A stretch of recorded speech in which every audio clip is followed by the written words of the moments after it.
Welcome back to Fridays with First. I'm your host, Parker Espinoza, and joining me today is, on my right, I have Caden Kitt. Caden, how you doing today? Good, how are you? Not too bad.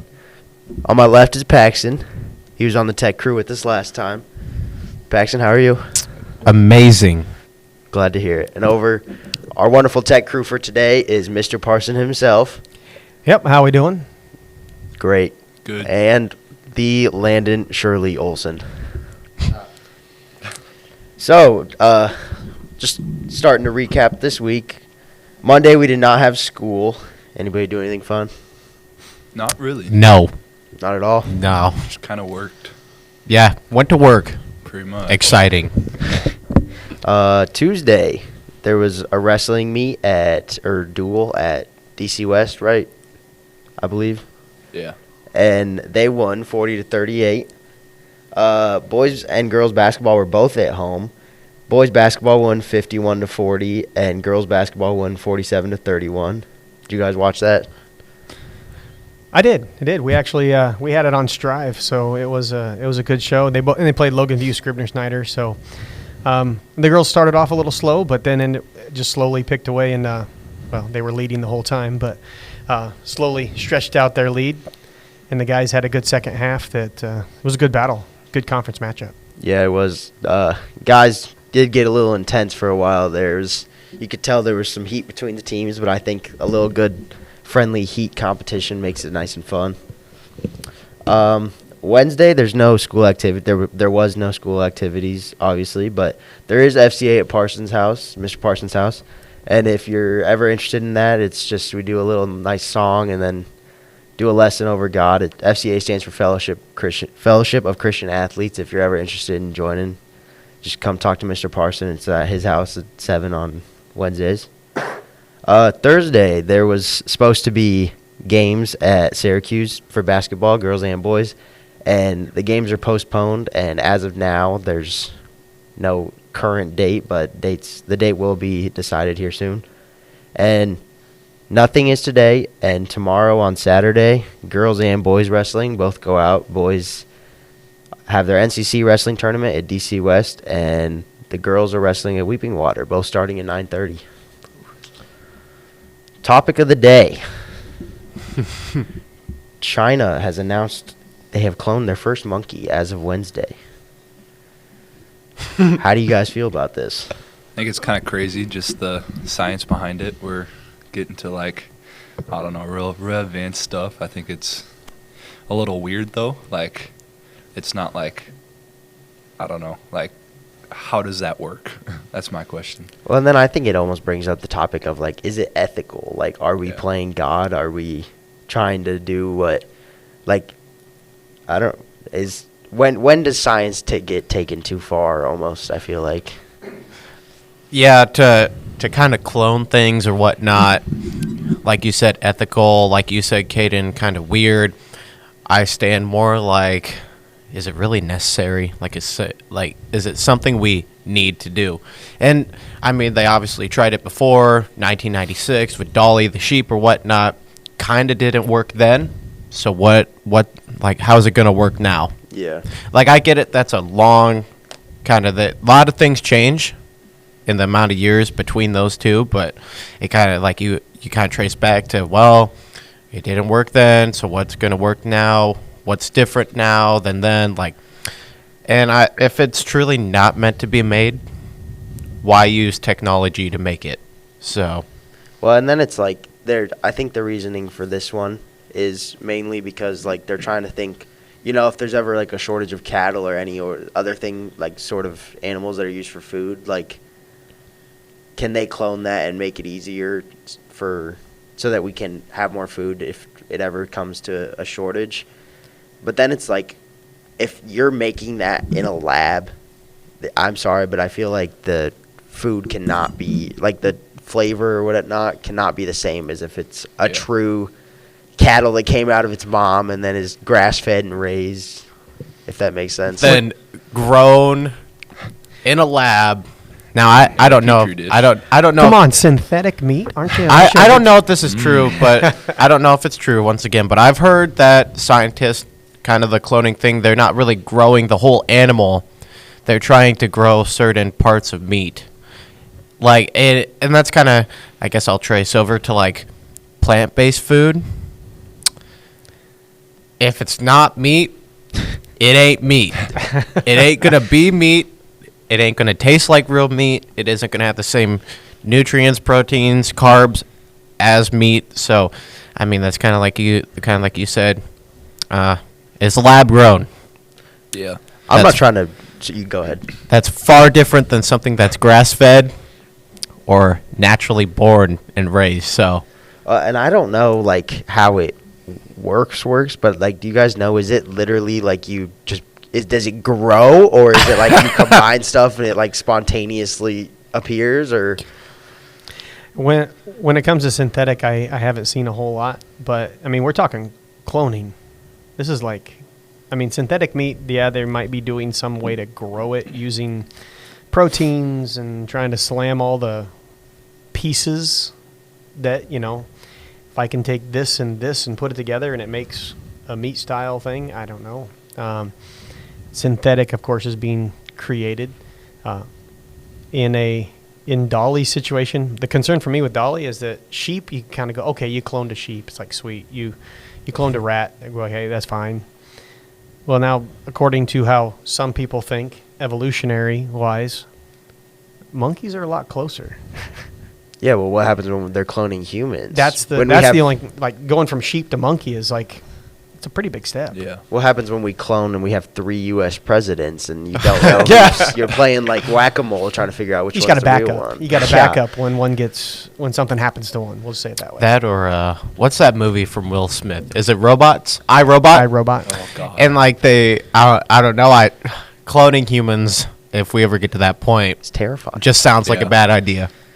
Something to stay away from.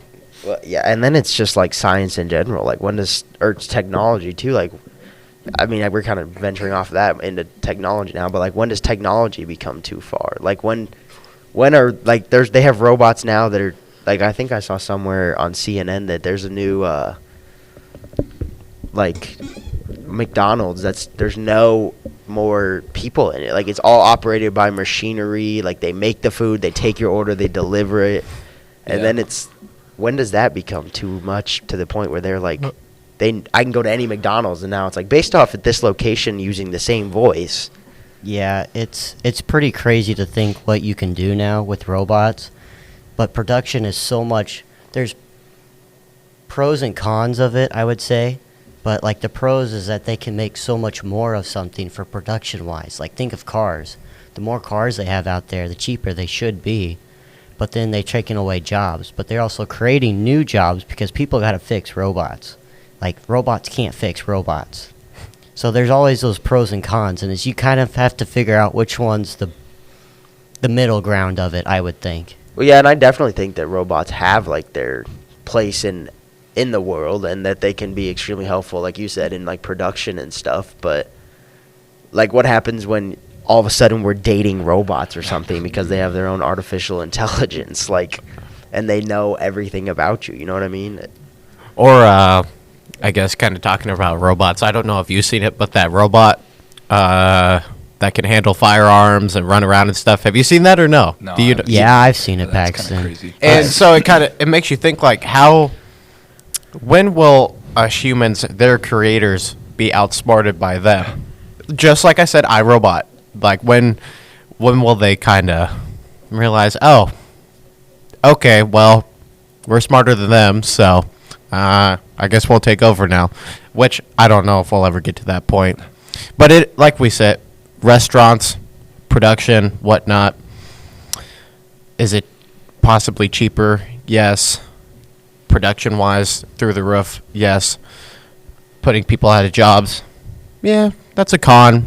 But at the same time, like Shirley said, it'll kind of all equal out in the end. So Yeah. I guess we'll just see where that goes. Well, and if you could possibly have like less errors if you put those like robots into work. I feel like you could program them to like not mess up. as So much as- precise. Yeah, because human nature, is to mess up sometimes. So I can't remember which movie it is. I'm pretty sure it's a Marvel movie where they have, I think it's Green Lantern, because he's a pilot. He's a fighter pilot. He like, they have their new automated like, what are those things called? Aircrafts or whatever that they use for like fighters, and they just keep saying like the normal fighter does not have, or like an audit, like a AI or whatever pilot does not have the same instincts and stuff as a like everyday normal U.S. trained pilot. And I think that's also true. Like, you don't know what, like, the robots can only do so much before they don't know what to do in certain situations, if that makes sense. Yeah, that's fair. Oh, like that robot in that art museum out of China, Oh, the one- oil robot yeah, where he's it's like, always scooping oil. yeah, always has to run oil to himself. Yeah. So like, they kind of, like you said, when will they kind of give up? Like, that thing is programmed to stay alive Yeah. by kind of squeegeeing the oil into itself, and it knows internally that it's I don't want to say dying, but kind of malfunctioning in a Yeah. way that it can't keep its own self alive. So like you said, when will there be a point where some robots kind of just malfunction or don't work properly? Now, we already have that present day, but if our whole society was ran off that, would it just be like a chain reaction, like just fall down the ladder? What do you mean, like the robot fails and so they put a new robot? Or like, let's say just society, we're just living in robots. Like, they make our food, they wash our cars, they do our laundry. Like, if one fails, do they all fail? Or does one try to pick up where the other one's left off? Or I don't know how that would look. Or kind of, I heard too, there's always going to have to be a human involved. Like, Yeah. there's always going to be either like a supervisor or a technician that has to be there, because it's just needed. It's something that's needed. Robots can't do it on their own, sort of thing. Kind of like a child, you know? Parent has to be there. You got to raise it up before. Yeah, before you let it go. And then it's like, think about like might be bad to say, but like think about the war possibilities with a robot. Like, if you, like you said, there's technicians and stuff that have to be there programming it. What happens when we get in a World War III against, I don't know, Russia, and before you know it, all our robots are hacked, and the ones that are supposed to be Yeah. like control. I mean, I guess it's kind of iRobot again, but before you know it, they're shooting at us or trying to battle us instead of battle the opposing party like they were programmed to, and then before you know it, we just have global destruction from our own creations. That, or I was going to say robots in war instead of sending humans out there. But at the same time, I don't want to say like, would the death rate be through the roof? Would the amount of destruction go like greater than what it is now? Like, I don't know if robots are really a good idea. That's where that's what I'm just gonna put that as. I don't think robots are a good idea. Yeah, but like Shirley said earlier, it still definitely they still have their perks, and so maybe their place isn't in warfare, but in restaurants and production. Working environment. Yeah. They're more like, I don't know, like you can make sure they're doing their job, but like in war, you never know what could happen. Yeah. Well, because, like, what do you guys do for jobs? Work at B-dubs. B-dubs, yeah. Sprinkler guy, and then I work at a car wash That in could the be winter. automated pretty well, I feel like. Or The pretty car easily. wash could be, Yeah. but I'm guessing that, how long has your family been doing sprinkler repair for? Dad, I think he's running on 16 years now. Jeez. Yeah, so you can't replace a 16 years of experience Yeah. with With a robot. yeah. And then it makes you think, like, would a robot have the same intelligence as a human to fix that correctly, or wrench that to a certain spec, torque that, whatnot, wrap that with Teflon? Would it have all that kind of information or knowledge gathered, or would the human have to step in and kind of show them how to do that? Which, like you were going to say, the car wash. Oh, definitely. That could definitely Yeah. be ran by humans. And I think that would honestly be cool to see that. But it kind of makes you think, like, there's not always a place for a robot. B-dubs, What don't do you- get me wrong, that could be ran by robots. What do you do at B-dubs? Well, it depends on the day. I'll either be cooking or up front seating people. So I feel like you could definitely automate the cooking process, but like making sure it's all cooked up to like the right like degrees. Like we have chicken there. Yeah. So how would you make sure they're not undercooking it or overcooking it? That's my question. And so then it would come back to like a robot supervisor almost. Yeah. Like you would, the Make sure. robots would be cooking, but you could Yeah. still like be standing there and like, yep, good temperature. Yep, good temperature. Oh, this is a bad temperature. And then you might have to call in like a service technician or something Yeah. to be like, this robot is not cooking what it's supposed to, and all of these wings are undercooked. How can we reprogram it? Yeah. But then there's like, I work at an electrical company where we literally put all the electrical for houses, commercial buildings.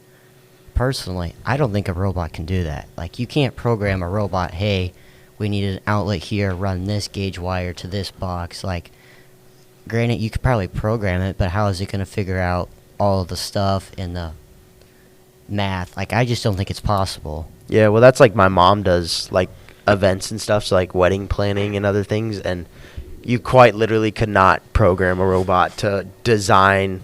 You might be able to put it in an AI and be like, okay, what would be a good idea? Yeah. But at the end of the day, like how you're like my mom designs stuff, no robot could go and hang up or like decorate in that form all the way. You're still, like I said, might be able to have like an AI generator and you put like, these are the colors they want, this is where they want it. Can you show me what I could do? Map it But out. yeah, but you're not going to ever be able to truly replicate what she could do. Yeah, you're not going to have the human element of decision making, and the skill. You talk about cooking and things like that. The skill of doing things, I think you're not going to be able to eliminate. And I'm going to add the word dot and say yet, Yeah. because I think so far we've thought of robots as single task operating machines. You're going to drill a hole. You're going to pick up this quarter panel, in the assembly line process, and you're going to spin it around and set it here. And single task oriented things. What's the chances we can teach a robot how to problem solve? A robot to diagnose the problem and maybe have the skill set, the Swiss Army knife of tools to go and not only diagnose but fix the problem. I think that's where we start to see the combination of AI and potentially robots as they merge together to go, okay, not only am I going to roll your car into the stall at this mechanic shop, I'm going to plug in, we're going to diagnose the sensor, going to have something that can pop the hood, take this piece, this piece, this piece. Oh, wait, I can even use I can get into smaller spaces than the mechanic's hands can. Yeah. Get the right tool in there, replace your spark plug that's busted, and do it in a really slick amount of time. Now, I'm not saying that's occurring. but Yet. You're talking Yet. you're talking an old guy that right here that in 1990 had a computer that barely did squat. And look at where we are now. Now you have one in your hand 24/7. 33 years later, or almost 34 years later, and we're dealing with your computer. My phone can do more than a supercomputer back in 1990. It's crazy. I don't know. I'm not trying to get to 2050 really fast, but you think if we continue on the pace, there might be a point where, your robot's not a single task robot. It's going to diagnose. It's going to do a lot of things. It's going to fix stuff. I mean, I got nervous enough walking through Sam's Club with a robotic floor cleaning device. No person on it. It's just driving down, coming at me. And I'm going, Do I move or does it? should I be like, excuse me, or what should I do? I moved so that it could continue doing its thing out of fear that its sensor wouldn't recognize me. But obviously the sensor would have recognized people because there was a lot of people in the store and it was still out and about cleaning aisles. Awkward. Touching on the topic of stores, have you guys seen that like automated Amazon grocery store? Oh, where like every time you grab something, it automatically yeah. adds it to Like your cart. in the basket. there's no it tells you workers what you there. have. It's literally just you grab things, put it in your cart, and it adds to your Amazon cart, like charges you for it. And when you don't walk even out. have to do anything but grab that Yep. item, right? Hold the basket, grab the item. Yep, pretty much. It's got like scanners Scanners, and like, sensors are around on it. the, on But, the like, cart. How do you like make sure you're charging everything? Or what if the whole like system charges something that you didn't grab. Like, how do you make sure that actually works? So, Yeah. Yeah, I it's don't it's an awesome cool idea and topic. I don't know. Sometimes when you think you talked about ethically with some stuff that you're going, I don't know if we should go there. Yeah. All right. Well, I think that's a great stopping spot place. Thingy majigger bobber. Yeah. Thanks for tuning in, and we'll see you next Friday on Fridays with First.